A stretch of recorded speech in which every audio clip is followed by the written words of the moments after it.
December 10, 1941.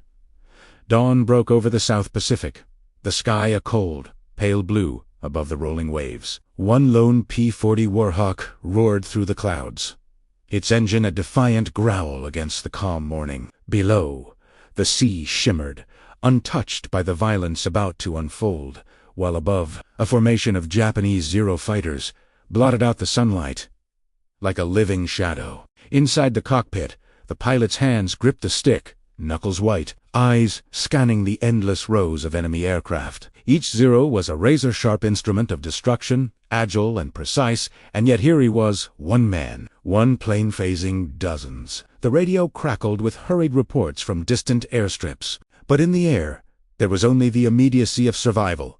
Speed, altitude, angle, timing. A sudden burst of tracer fire erupted from the enemy formation, slicing the sky in streaks of orange and smoke. The Warhawk rolled sharply, narrowly, avoiding a collision. In that instant, the battle was no longer a fight of machines. It was a duel of wits, courage, and instinct. One maneuver would change everything. The swarm was coming in. History was waiting.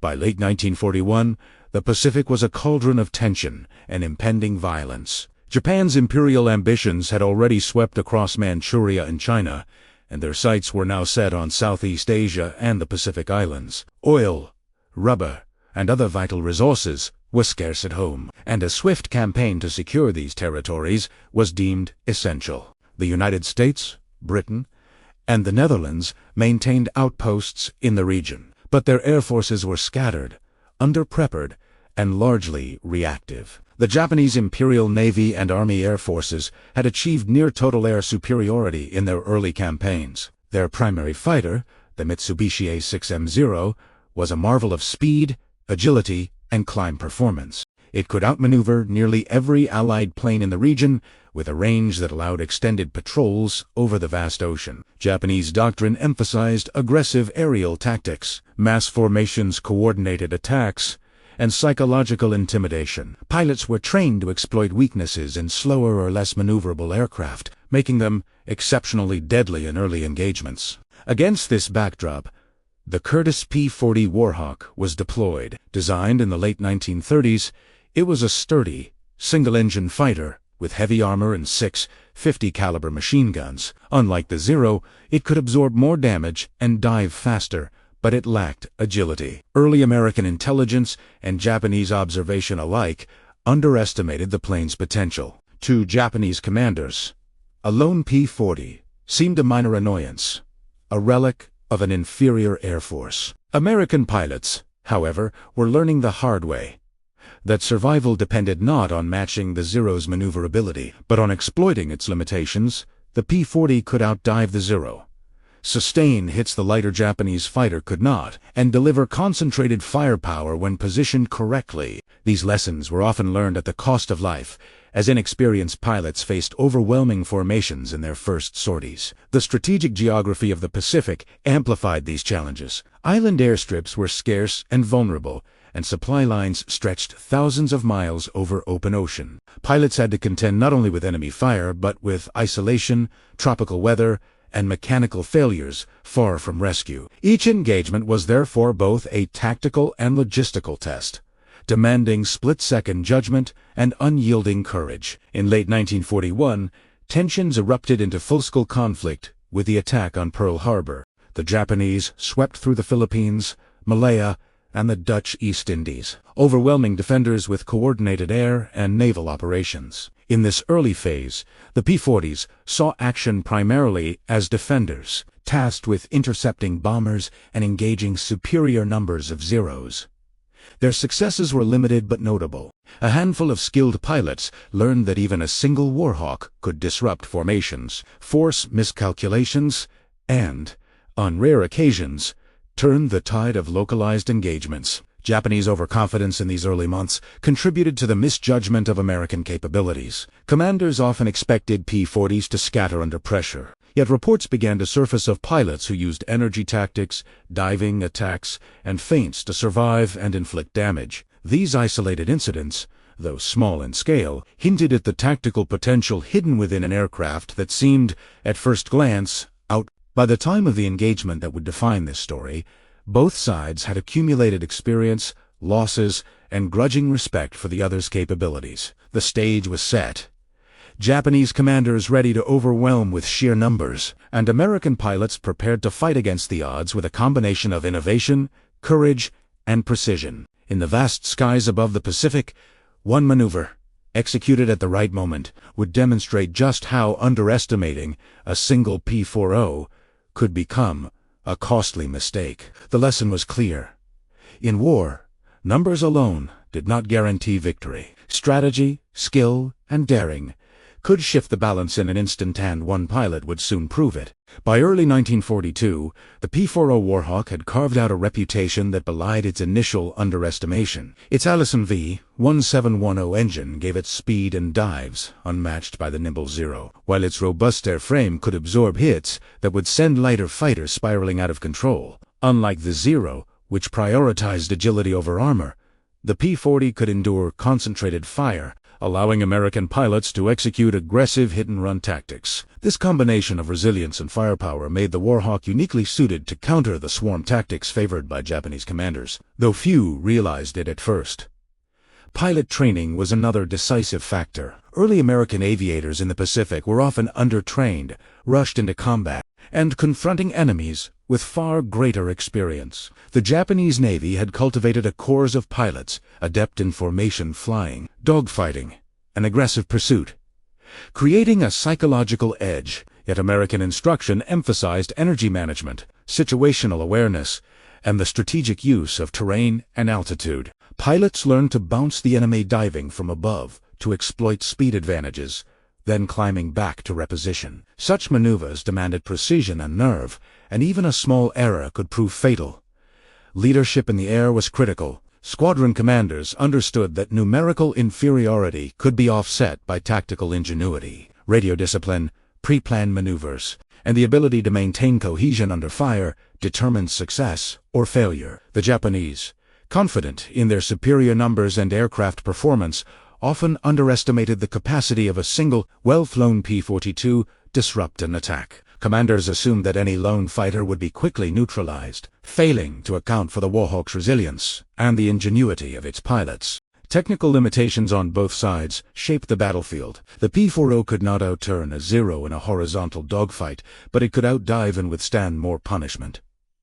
It carried 6 50-caliber Browning machine guns, concentrated in the nose, which allowed a skilled pilot to deliver devastating bursts if they could get behind or above an enemy aircraft. The Zero, by contrast, relied on superior maneuverability and long-range combat endurance. These differences dictated strategy. Americans avoided prolonged turning engagements and relied on altitude and speed, while Japanese pilots sought to engage in tight, maneuver-heavy duels. The environmental challenges of the Pacific amplified these disparities. Heat, humidity, and salt spray could degrade engines and reduce visibility. Long patrols over open ocean left pilots isolated, with no immediate backup or safe landing zones. A single mechanical failure or navigational error could be as deadly as enemy fire. American pilots learned to compensate, using the sea and sky as allies diving toward clouds, sun glare, or the horizon to break contact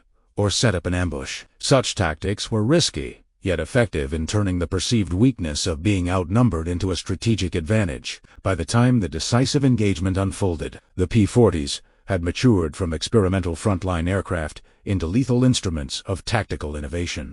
Pilots had internalized lessons from early losses: never underestimate the enemy, exploit the plane's strengths, and always maintain energy over the battlefield. Japanese commanders, confident in their swarming tactics, were unaware that these lessons had begun to transform the way Americans flew. The stage was now set for confrontation. A single Warhawk, flown with skill, courage, and understanding of its machine's capabilities, would soon face a swarm of Japanese fighters. What the Japanese saw as an inconsequential target would become the fulcrum of a daring maneuver, one that would ripple across both sides' perception of aerial combat. Above the Pacific horizon, the skies were ready to teach a lesson in hubris, innovation, and the human element that no technology alone could dictate.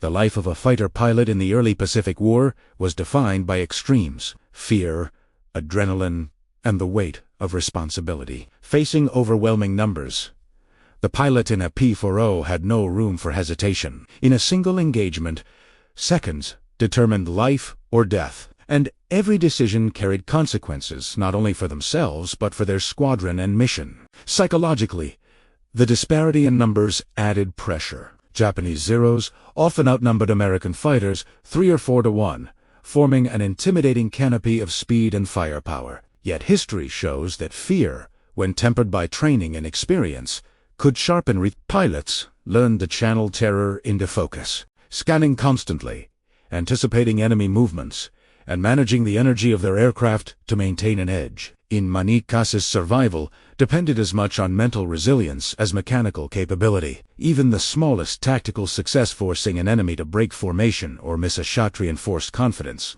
Such moments could ripple through a squadron, boosting morale and teaching the pilots that the odds, while daunting, were not insurmountable. The human factor was decisive. Courage, improvisation, and the instinct to exploit opportunities transformed a solitary aircraft into a force multiplier. Maneuvering against the swarm tactically, a lone P-40 faced a grim calculus. The Zero's agility allowed tight turns and rapid adjustments, but it was fragile and slow in dives. American pilots had to adopt energy tactics, climbing to gain altitude, diving to attack with speed, and avoiding extended turning battles. One particularly effective tactic involved a series of high-speed diving passes through enemy formations. By approaching from above and behind, the P-40 could deliver concentrated fire before using gravity and momentum to escape. This boom-and-zoom method required precise timing and situational awareness. A single misjudgment could leave the aircraft vulnerable. The dense formations of Japanese fighters, designed for offensive dominance, could become a trap. Miscommunication or panic could spread quickly, and a skilled pilot could exploit even minor gaps to sow confusion. The tactical lesson was stark. Numerical superiority could be neutralized by maneuvering, focus, and exploiting the enemy's vulnerabilities. P-40 vs. Zero.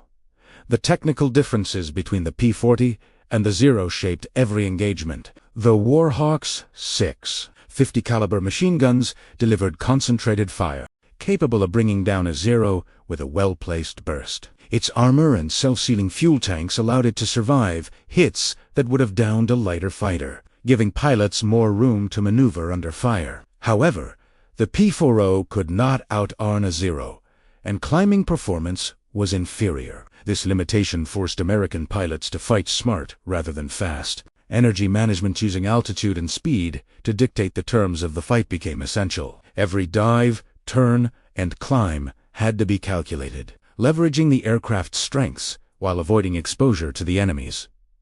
For Japanese pilots, this created a false sense of superiority. The Zero's agility allowed aggressive pursuit, but if a P-40 could survive initial passes and maintain momentum, the Japanese aircraft could become vulnerable to counterattack. This dynamic underscored the broader principle. Technology alone did not guarantee victory. Mastery of each, combined with tactical acumen, was decisive. Decisions in the sky, command decisions at the squadron level influenced the outcome long before guns were fired. American leaders recognized that their pilots could not simply match the enemy in numbers. Training focused on initiative, situational awareness, and decision-making under pressure. Pilots were encouraged to exploit the P-40's strengths rather than mimic enemy tactics, a departure from rigid doctrine. On the Japanese side, confidence bred complacency. Commanders expected Zeros to dominate through skill and formation tactics, assuming that any lone P-40 would be neutralized quickly. This underestimation shaped the engagement, as the American pilots' maneuver would exploit this gap in expectation and doctrine. Leadership, therefore, was not merely about issuing orders, it was about understanding strengths, weaknesses, and the psychology of both sides. From the Japanese viewpoint, the P-40 was initially dismissed as slow, cumbersome, and inferior to the nimble Zero. Commanders expected American fighters to scatter under pressure or be quickly eliminated. Early reconnaissance reports and intercepted communications confirmed this assumption, reinforcing overconfidence among pilots and officers alike. In practice, this hubris proved costly. The Japanese relied on mass formations and coordinated attacks, expecting predictable behavior from their opponents. When a single P-40 exploited its speed and dives, concentrated firepower, and superior durability, it disrupted these formations. Pilots reported confusion and hesitation as enemy aircraft found themselves suddenly outmaneuvered despite superior numbers. The psychological impact of a lone fighter turning the tide in micro-engagements shook the Japanese sense of invincibility, forcing adjustments in tactics and caution in future encounters. Courage, innovation, and morale, the moral dimension of this engagement, cannot be overstated. For the American pilot, facing a swarm was a test of nerves, training, and ingenuity. Success or failure hinged not only on skill, but on the ability to stay calm under life-threatening pressure. Each successful maneuver reinforced confidence, demonstrating that courage, discipline, and clever use of technology could offset numerical disadvantage. For Japanese pilots, the experience was humbling. Even a small miscalculation against an underestimated enemy revealed the limitations of their doctrine. Encounters like this forced reflection on tactics, highlighting that technological superiority in numbers alone could not guarantee victory. Morale, both boosting the American side and undermining Japanese overconfidence, was a subtle yet decisive factor in subsequent engagements. Small actions, big consequences at first glance. A single P-40 facing a Japanese formation might seem insignificant in the vast scale of the Pacific War.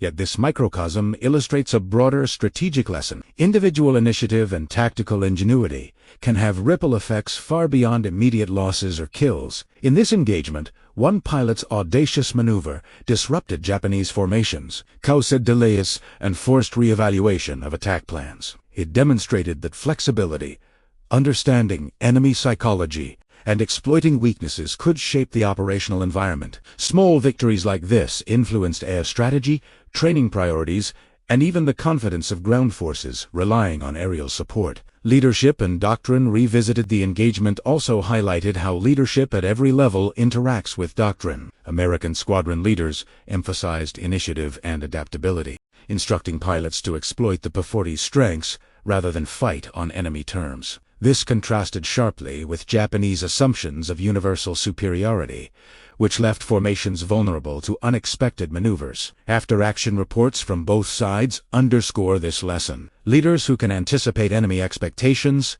exploit and foster innovation among subordinates create opportunities for decisive action. The encounter between one Warhawk and a swarm became not just a tactical anecdote, but a case study in leadership, initiative, and adaptability under pressure. Lessons from multiple angles looking across human, tactical, technological, enemy, and moral perspectives. One principle emerges clearly. Warfare is rarely dictated solely by numbers or raw capability. Training, courage, innovation, and the ability to exploit psychological and technical advantages can allow a smaller force to challenge and even defeat a superior opponent. The P-40, underestimated by its enemies and tested by its pilots, became a symbol of this dynamic. Its success was not guaranteed. It was earned through a combination of human skill, strategic awareness, and technical exploitation. This convergence of factors set the stage for the climactic moment when one aircraft would turn expectation on its head, reshaping both sides' understanding of what was possible in aerial combat. It was mid-morning, the sun high over the Pacific horizon, casting sharp shadows on the blue-green waves below. A lone P-40 Warhawk cut through the clouds, its engine thrumming with purpose. Ahead, a formation of Japanese Zeros glinted in the sunlight, their coordinated flight patterns precise, disciplined lethal instrument of aerial supremacy. Dozens of aircraft in tight echelon, confidence radiating from their ranks, eyes on what they believed would be an easy target. The American pilot assessed the swarm. Altitude was his ally, speed his weapon. He climbed slightly, gaining precious potential energy. The Zeros, confident in their numerical advantage, failed to anticipate the calculated audacity about to unfold. In a sudden decision, the P-40 Dove, nose angled, toward the center of the formation. Tracer rounds streaked past, each a reminder that hesitation could be fatal. With a precise burst of fire, the Warhawk clipped the tail of one Zero, sending it spinning harmlessly into the ocean below. The formation wavered. Confusion rippled through the enemy lines. Pilots adjusted their course instinctively, unaware that the attack was not a reckless charge, but a deliberate exploitation of their overconfidence. The P-40's pilot used the dive to regain speed, rolling sharply to avoid return fire, then climbed back above the formation. Each maneuver was a careful balance of aggression and caution, energy management dictating every motion. The swarm attempted to regroup, but the Warhawk had set the tempo. By choosing when and where to strike, the pilot forced the enemy to fight on his terms. Communication crackled from distant airstrips, sporadic and fragmented, reinforcing the isolation of this aerial duel. There was no room for error. The pilot made repeated passages, each dive striking at the edges of the formation, targeting aircraft whose positions left them exposed. Zeros collided with their own wingman in a frantic attempt to evade, and the meticulous coordination of the Japanese swarm began to fray. This was not the work of luck. It was strategy enacted in real time, a combination of skill, instinct, and intimate knowledge of both machine and enemy psychology. The P-40's firepower, concentrated and accurate, created pockets of disruption, turning the numerical advantage of the Japanese into a liability. Each successful pass bought seconds of breathing space, each maneuver a lesson in exploiting overconfidence. By mid-engagement, the tide of the micro-battle had shifted. Zeros that had approached with assurance now hesitated, their formation fragmented. The American pilot, still alone, remained a constant threat, exploiting every gap, forcing evasive maneuvers, and turning the swarm's own momentum against it. What had begun as a seemingly suicidal interception now became an exercise in precision, timing, and audacity. Above the ocean, the sky bore witness to a lesson in aerial warfare. A single, well-flown aircraft, under the right hands, could break cohesion, disrupt strategy, and alter the course of an encounter that numbers alone should have decided. The Japanese commanders, watching from both cockpit and control, realized their miscalculation too late. One P-40 was not just surviving, it was commanding the fight. As the engagement continued, the stage was set for a pivotal moment, the maneuver that would decisively fracture the swarm, forcing the Japanese to retreat or scatter, and demonstrating in stark clarity that skill and strategy could outweigh raw superiority. The Warhawk's pilot banked sharply, drawing the enemy deeper into a trap of his own making. The sky, once dominated by an orderly swarm of Zeros, now fractured under the pressure of precise, calculated attacks. One by one, the Japanese fighters reacted, some too late, others overcompensating, creating gaps that the Warhawk exploited relentlessly. In a daring roll, the P-40 dove between two clusters of enemy planes, guns blazing. Tracer fire lanced through the air, striking wings, tails, and fuselage. A Zero caught in the first burst spiraled down, smoke trailing from its engine, forcing others to veer off course. Another attack, this time a steep dive from above, hit a second aircraft, leaving the Japanese formation scrambling to maintain cohesion. The psychological effect was immediate. Japanese pilots who had counted on the inevitability of victory now hesitated. Confidence gave way to caution. Orders from squadron leaders arrived too late to correct the chaos. Even trained aces were vulnerable to disorientation and missed. Each evasive maneuver created openings for the Warhawk to exploit, turning fear into a tactical weapon. Despite being outnumbered, the American pilot maintained calm, constantly recalculating energy, speed, and position. Altitude was leveraged to perfection, diving to strike, climbing to evade, and maintaining the initiative. Every movement kept the Zeros on the defensive, forcing them into reactive, uncoordinated actions rather than controlled attacks. Reports from surviving Japanese pilots later described the suddenness of the collapse. Formation, integrity was lost within minutes. Individual aircraft were isolated, making them easier targets or forcing them to disengage entirely. In less than a quarter of an hour, the swarm that had seemed invincible was reduced to a scattered, hesitant force. One aircraft, a single P-40, had transformed the dynamics of the battle entirely. Meanwhile, the Warhawk, still intact, executed a final maneuver, a steep dive past the remaining Zeros, delivering another well-aimed burst of fire and then climbing sharply out of reach. This decisive move broke the cohesion of the enemy group completely. Japanese aircraft veered off, some retreating toward their carriers or airstrips, others lost in pursuit of regrouping,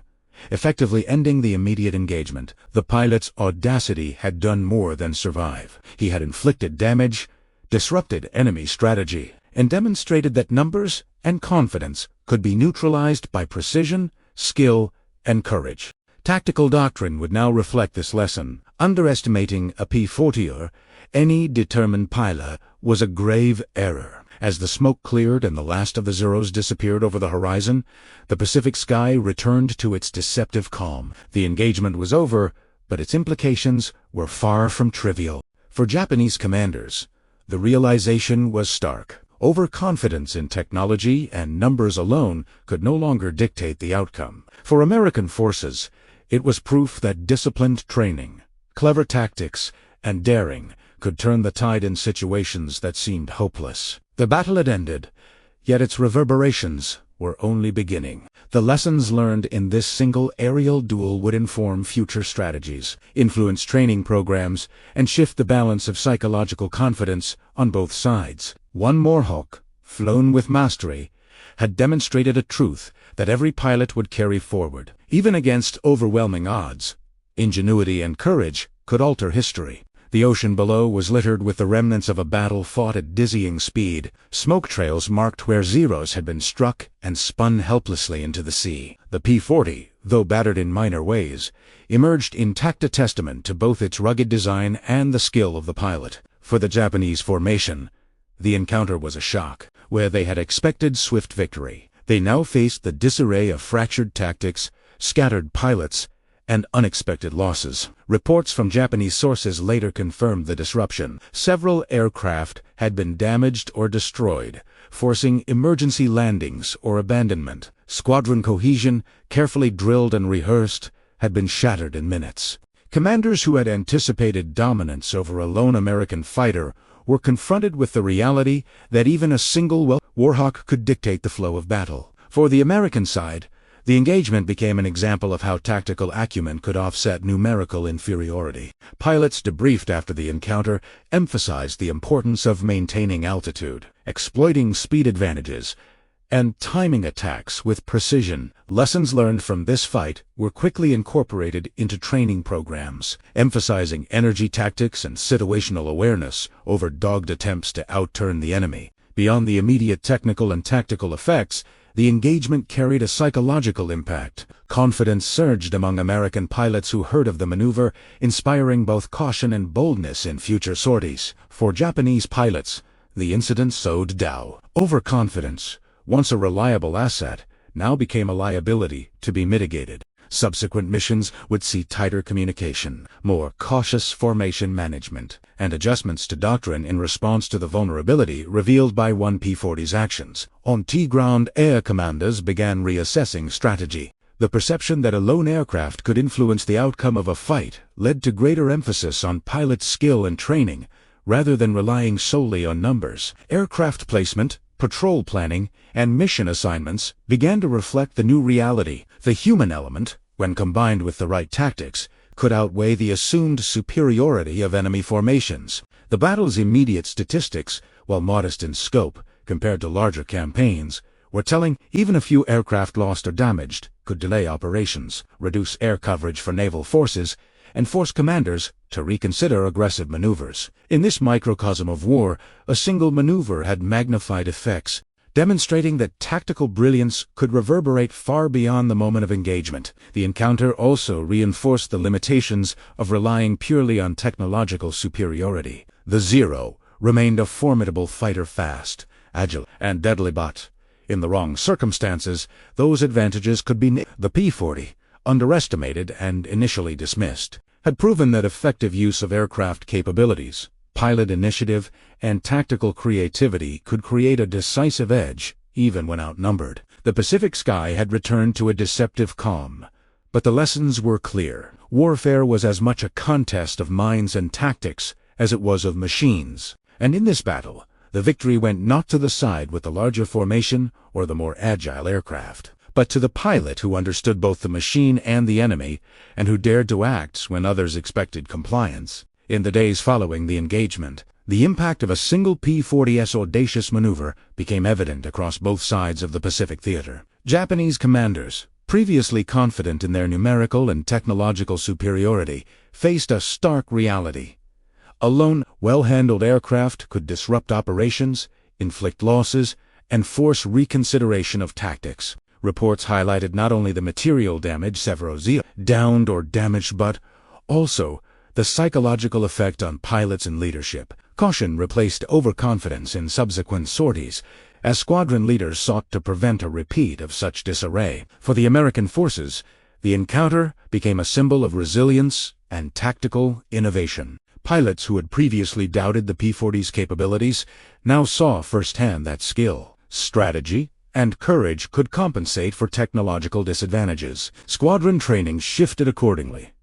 Emphasis on energy tactics, high-speed diving attacks, and precise coordination with fellow pilots became standard. The story of one Warhawk maneuvering through a swarm spread quickly, inspiring confidence in pilots and aircrews across the Pacific. Operationally, the engagement influenced mission planning. American commanders began to incorporate the possibility of smaller, more aggressive flights being able to harass larger formations, using them to distract, break cohesion, or draw enemies into traps. Conversely, Japanese planners had to adjust their doctrine, emphasizing tighter formations, improved communication, and greater situational awareness to mitigate vulnerabilities exposed by this encounter. Even minor changes in aircraft placement or patrol routes reflected the recognition that overconfidence could be exploited by a single skilled adversary. Morale on both sides shifted subtly but meaningfully. Among American airmen,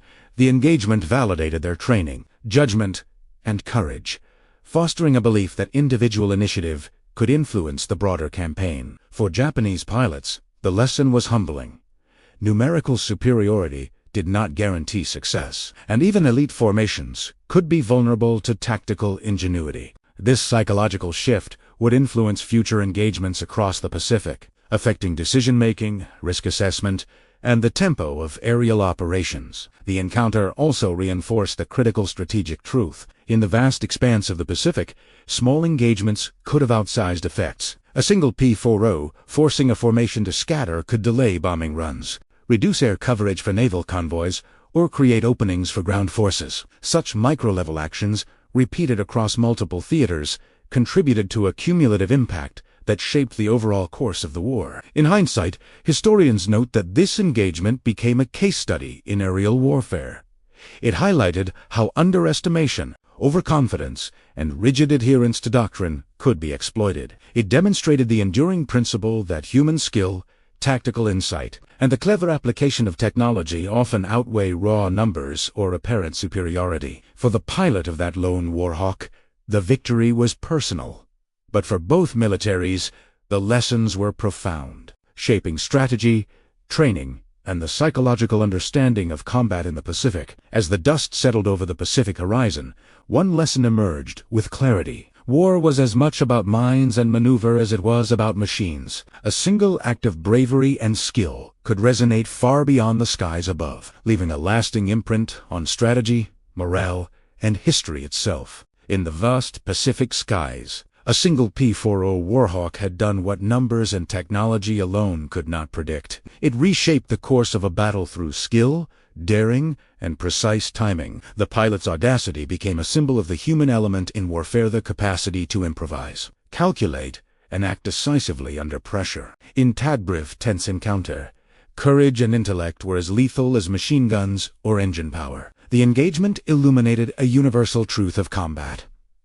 Victory is rarely dictated solely by superiority in numbers or machines. Doctrine, confidence, and even morale can be disrupted by innovation, observation, and the willingness to take calculated risks. The Japanese formation, once seemingly invincible, was undone not by overwhelming force, but by a single mind, in harmony with the machine it commanded, exploiting the enemy's assumptions and limitations. For the Americans, this moment became emblematic of a broader principle in the Pacific War. Training, strategy, and adaptability could compensate for initial technological or numerical disadvantages. For the Japanese, it was a sobering reminder that overconfidence and rigid reliance on doctrine carried risk. The lesson transcended this single encounter. In war, respect for one's opponent, attentiveness to detail, and readiness to adapt are as critical as firepower. Beyond tactics and strategy, there is a human resonance. The image of one pilot weaving through a deadly swarm evokes not only heroism but the fragility and precision of life in combat. Every decision, every movement, carried consequences measured in seconds and lives. And yet, in the tension and uncertainty, there exists a kind of clarity. The combination of courage, skill, and understanding can create order from chaos, influence events far larger than oneself, and leave a lasting imprint on history. Above the Pacific, the air returned to calm, the battle over, but its legacy enduring. One P-40 had reminded the world and both sides of the conflict that, even in a war defined by machines, the human element remained decisive. Skill, daring, and ingenuity could turn the tide, proving that history often hinges on the courage of a single individual, willing to act when others hesitate.